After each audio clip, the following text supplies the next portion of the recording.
Alien files. ഈ ഫയൽസിൽ aliens ഉണ്ടോ? എങ്ങനെയാണ് ഈ ഫയൽ ഇവർ മേക്ക് ചെയ്തത്? എന്താണ് ഈ ഫയലുള്ളതെന്ന് നോക്കിയാലോ.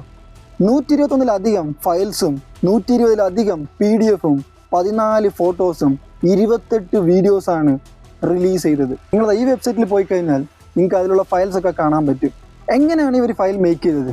അപ്പോളോ മിഷൻ, നീൽ ആംസ്ട്രോങ് മൂണിൽ പോയപ്പോൾ അവിടെ വെച്ച് കണ്ട ഫ്ലൈയിങ് ഒബ്ജക്റ്റുകൾ, നാസയുടെ ഡാറ്റാസ്, 1940 മുതൽ 2020 വരെയുള്ള റിപ്പോർട്ടുകളും എക്സ്പേർട്ടുകളുടെ ഡാറ്റാസ്, സാധാരണ ജനങ്ങൾ കണ്ട UFOയുടെ ഫോട്ടോസ് ആൻഡ് വീഡിയോസും ഇതിൽ ആഡ് ആയിട്ടുണ്ട്. ഇതിൽ ഏലിയൻസ് ഉണ്ടോ എന്ന് ചോദിച്ചാൽ ഇല്ല.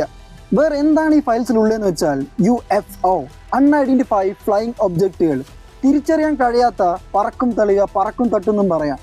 ഈ ഫയൽസ് കണ്ടപ്പോൾ എനിക്ക് തോന്നിയത് ശരിക്കും ഏലിയൻസ് ഉണ്ടോ? നിങ്ങളുടെ അഭിപ്രായം എന്താണെന്ന് കമൻറ്റ് ബോക്സിൽ പറയാം. നിങ്ങൾ ഇൻസ്റ്റാഗ്രാമിലാണ് കാണുന്നതെങ്കിൽ ഫോളോ ചെയ്യുക, യൂട്യൂബിലാണ് കാണുന്നതെങ്കിൽ സബ്സ്ക്രൈബ് ചെയ്യുക.